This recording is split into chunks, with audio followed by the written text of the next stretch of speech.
Pour de nombreux observateurs, le monde est en danger. Alors que le sida, le paludisme, Ebola font toujours des ravages, le continent africain, comme tous les autres, doit faire face à la montée du coronavirus.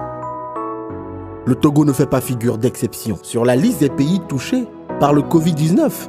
Au Togo, le coronavirus est devenu un véritable problème. La maladie est d'autant plus préoccupante parce que méconnue par la population, les médecins est rarement détectable à temps. Rentrés au Togo venant de l'Europe, 2 Togolais vont suivre 2 chemins différents. Suivons.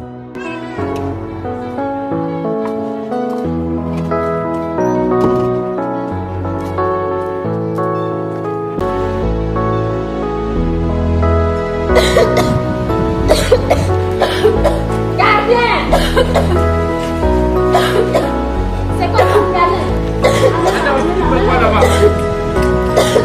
Va derrière. Arefa avait juste une toux. Madame Tony a ordonné de l'enfermer, sans assistance, sans vivre, pendant parce qu'elle craignait que sa toux de coronavirus n'infecte sa famille et elle. Ils l'ont tuée à cause du trop-plein d'informations mal interprétées. La pauvre bonne pour une simple toux est décédée tandis que le vrai danger circulait. Monsieur Tony est rentré d'Europe et accueilli en Africain comme il se doit. Pendant plus de 10 jours, c'était la belle vie. Le 16e jour, en fin de journée, une fois rentrée à la maison, Madame Tony commence à sentir des bouffées de chaleur et des maux de tête. À aucun moment elle n'a pensé au coronavirus. Elle prend un Doliprane et s'endort. Le lendemain, ça n'allait pas du tout. Son mari a essayé de la consoler jusqu'à l'arrivée du docteur. Tout va très vite ensuite. Une équipe arrive à la maison, équipée de la tête aux pieds. Elle est admise à l'hôpital et son cas ne cesse de s'aggraver. Les résultats des tests tombent positifs au Covid-19. Comment est-ce possible? Toute la maisonnée était infectée. Par contre, Monsieur Tony était asymptomatique. Quelques jours plus tard, elle décède.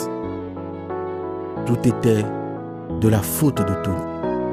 Si seulement il s'était auto-isolé. Monsieur Tony était assis avec qui dans l'avion? Il faut retrouver les passagers et les tester.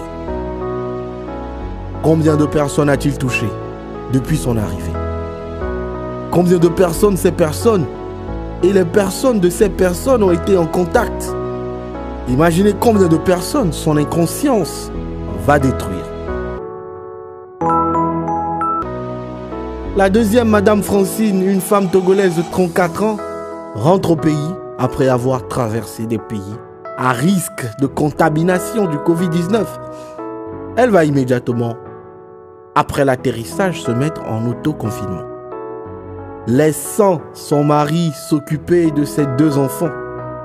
Elle n'avait aucune intention de quitter sa chambre avant les 14 jours, en étant sûre de n'être pas en danger pour son entourage.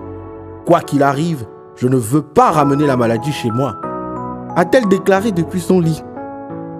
Après une semaine, elle souffrait de fièvre, une toux sèche et de symptômes ressemblant à ceux de la grippe. Elle craignait le pire, mais tenait bon pour sa famille. Elle a contacté le 111 et a suivi strictement le consigne. Au bout d'une semaine, elle s'est relevée.